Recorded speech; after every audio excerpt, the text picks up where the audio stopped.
ஆண்டவரும் இரட்சகருமான இயேசு கிறிஸ்துவின் ஈடு இணையற்ற நாமத்தில் அன்றன்றுள்ள அப்பம் வாசகர்களுக்கு எங்கள் அன்பின் வாழ்த்துக்கள்.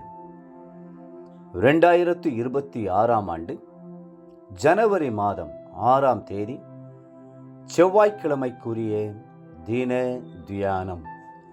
இன்றைய தலைப்பு பேழையின் கதவு. ஆதியாகமம் 6:16 சொல்கிறது, பேழையின் கதவை அதன் பக்கத்தில் வைத்து கீழ் அறைகளையும் 2ஆம் தட்டின் அறைகளையும் 3ஆம் தட்டின் அறைகளையும் பண்ண வேண்டும். நோவாவின் பேழையிலே 3 தட்டுகள் இருந்தன. இந்த 3 தட்டுகளும் மனிதனுடைய ஆவி, ஆத்துமா, சரீரத்திற்கு அடையாளமானவை. அதே நேரம் நம்மை காக்கிற கர்த்தருடைய திருத்துவத்திற்கும் அவையே அடையாளம். அவர் பிதாவாகிய தேவனாகவும் குமாரனாகிய தேவனாகவும் பரிசுத்த ஆவியாகிய தேவனாகவும் இருக்கிறார். இதிலே கீழ்த்தட்டிலே ஒரு வாசல் இருக்க வேண்டும்.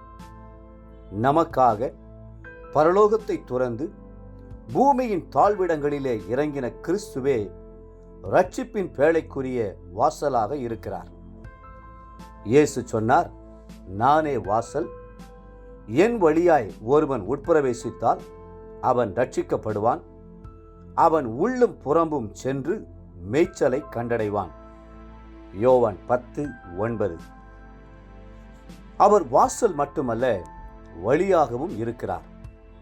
நானே வழியும் சத்தியமும் ஜீவனுமாயிருக்கிறேன், என்னாலே அல்லாமல் ஒருவனும் பிதாவினிடத்தில் வரான் என்றும் இயேசு சொல்லியிருக்கிறார். யோவான் 14:6. உலகத்தில் ஆயிரக்கணக்கான மதங்களும் மார்க்கங்களும் இருக்கலாம், தத்துவ ஞானிகளும் இருக்கலாம். ஆனால் கிறிஸ்து ஒருவரே பரலோகத்திற்கு ஏணியானவர்.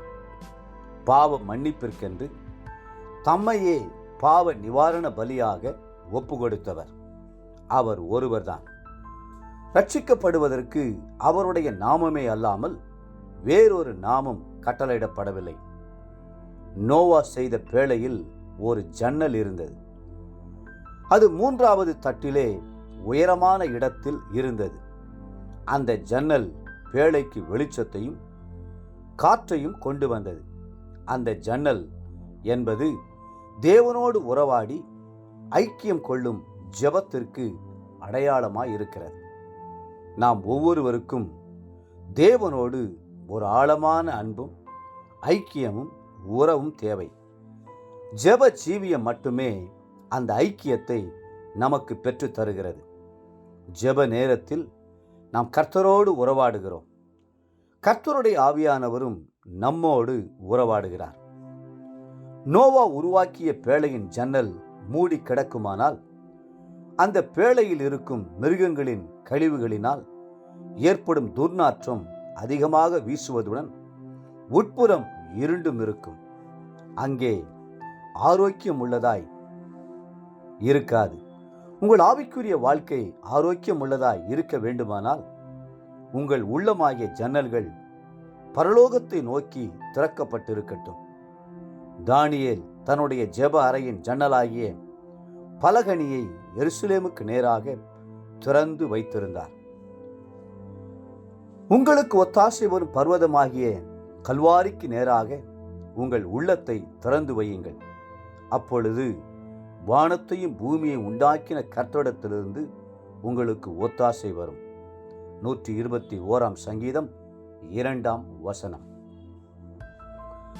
இன்றைய நினைவிற்கு தானியேல் 6:10.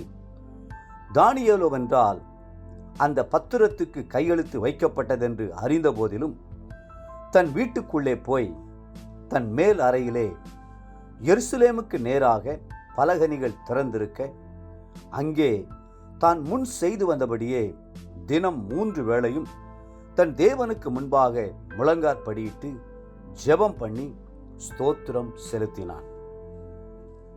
இன்றைய வேத வாசிப்பு காலை ஆதியாகமம் 16 மற்றும் 17 அதிகாரங்கள்.